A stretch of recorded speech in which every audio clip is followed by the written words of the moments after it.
This is Sean. We are on a job here today in Greensboro. And so the reason the homeowner called me out in the first place was this ditch right here. And so basically what's happening with this ditch is DOT and the neighbor way up there have changed the way things are flowing. And so now this just stays wet all the time. She's already paid someone to put a riprap channel in here. That filled up with sediment instantly. She paid someone to regrade it, so it is going downhill, but it's not moving enough water. So I talked to her about getting a culvert in here and then feathering out with more dirt. So we may be working on that soon, but for now what we're doing is replacing a sump pump under her house.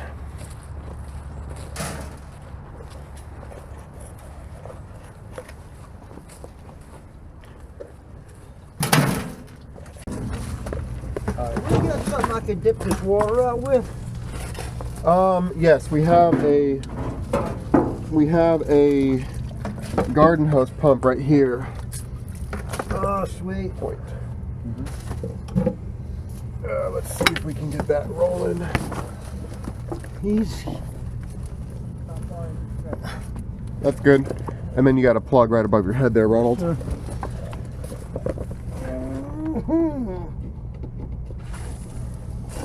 Kicking? Yep. Yep.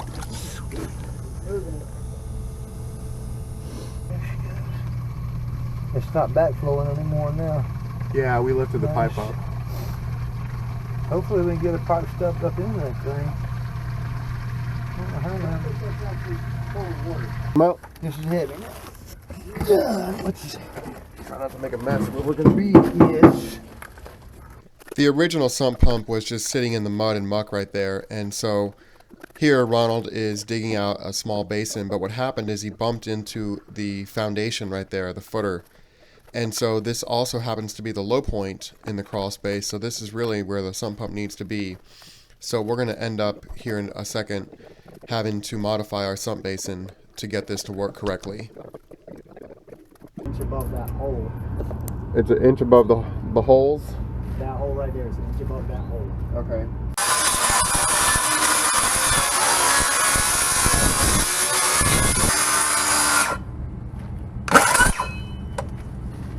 Okay, now I think if we can fit that around the well line, you know what I mean, notch it. So just mark it somewhere where it wants to be. If we dig a little bit. So like right here Okay. and there. Do we have something to mark with? We do. Watch this marker too. Right there Right there. and right there somewhere so we can get around that well line. We like to drill holes in the bottom of these basins when they're going to be that shallow so it doesn't have a tendency to float out of there.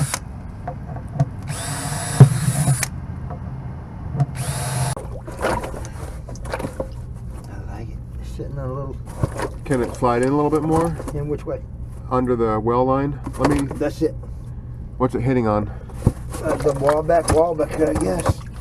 What's this little thing Oh, right that's here? piece of concrete up that's around all that pipe work. Can you, yeah, can you break that off? Do we have a hammer? Yeah, we're gonna be careful though. We don't want to bust that damn Schedule 40 line. What's that? So y'all do some good work.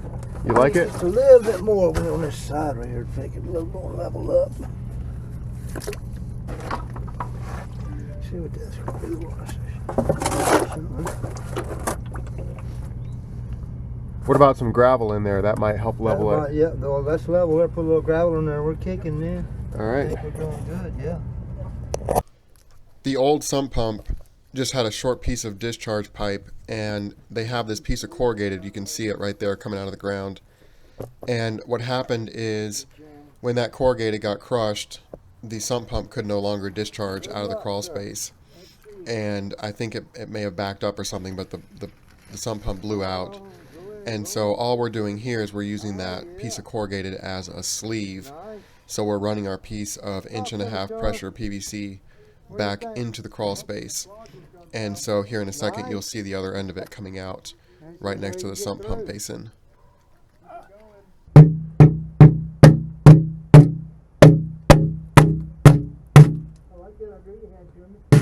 There it is. That's it.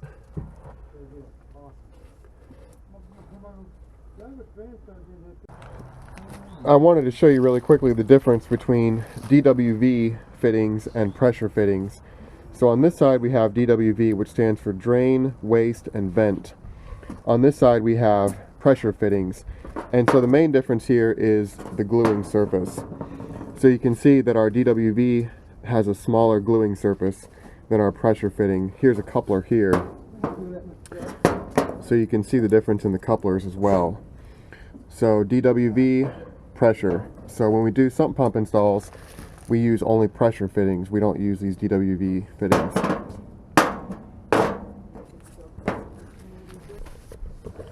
Alright, there's our check valve. That's got a little flap in it that when the water comes back down, it won't let it get back into the pump.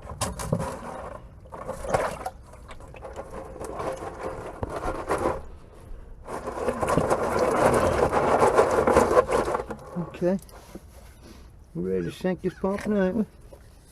Alright. Alright, boss. Give me about a 3-inch piece, or about a. I need about a. We got to get this right.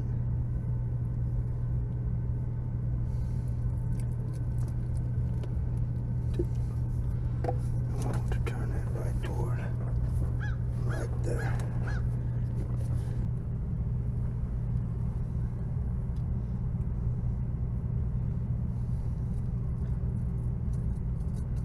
Y'all ready for this blizzard?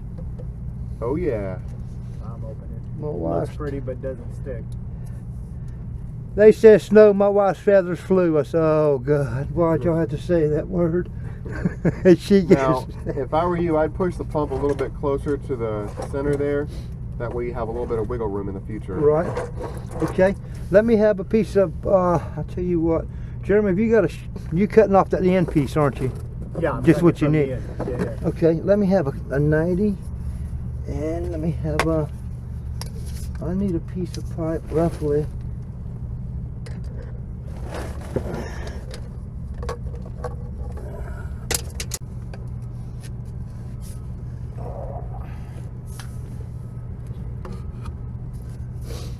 See what we got.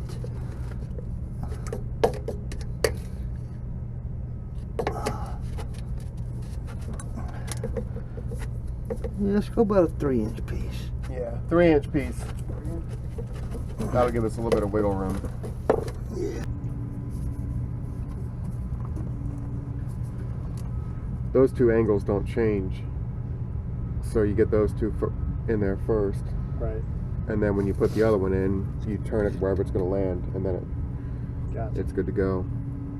Makes sense. Yep, so I always do the angles that won't change first. And then he'll do this all at once. And that pump will find Jeremy, it. will you get out the end of that pipe and hold it for me? I'll be happy to, sir. Thank you. All right, here we go.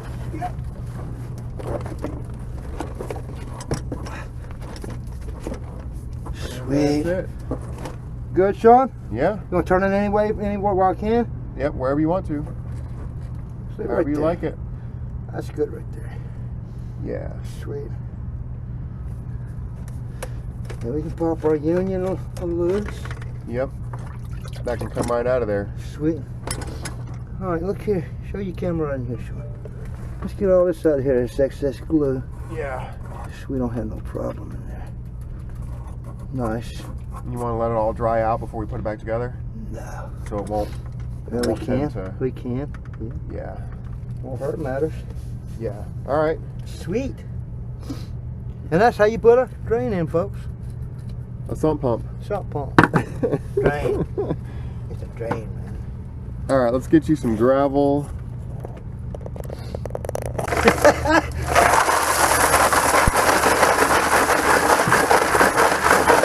I need, you got a little stick or something, boss, I can shove this rock with, shove it around? Thank you, man.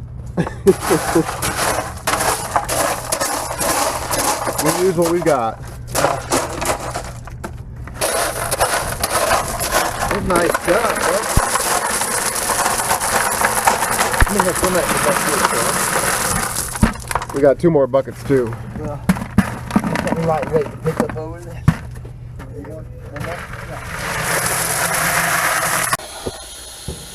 We're giving this the old try here. So there's a water spigot right there on the well. And you can see the perforated sump basin. You can see the water going in right there. That's why we put gravel around it. The gravel lets the water go through, and the perforated basin lets it get into the basin, and the pump will then kick on. Alright, starting to lift up now. Here we are testing the new sump basin by running water into it. But what we're finding is the water has to float up too high to get the float switch to turn on. And so, remember, we couldn't go very deep with the sump basin because we were hitting the footer there. And so, here in a sec, you're going to see where we have to adjust the float switch on the sump pump to get it to work.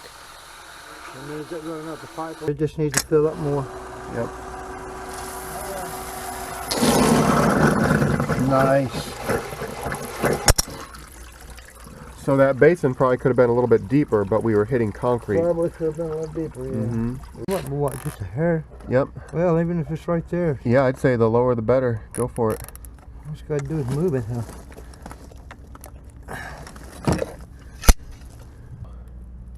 There you go.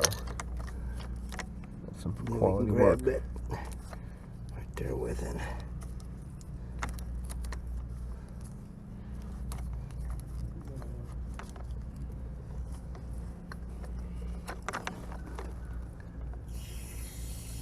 Yeah, see, watch what happens now.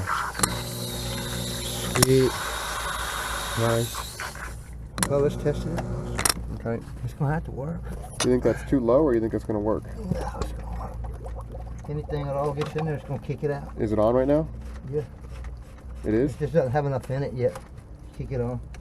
Okay. Yeah, as long as it doesn't kick on until you got some water in there, we're Right. we're gold. Yes, sir. We're good, I think. Okay.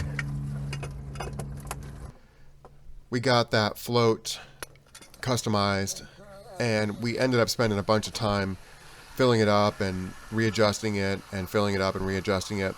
Where we originally started there, with that float being so low, it would kick on and then suck itself dry really quickly.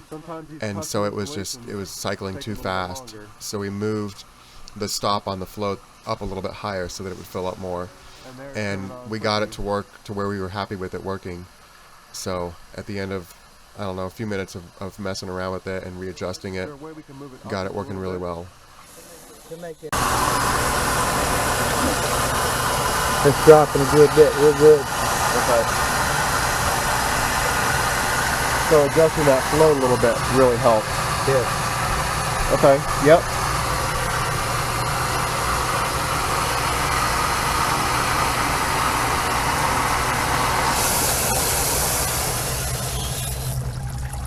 Okay, that's how a sump basin's supposed to work.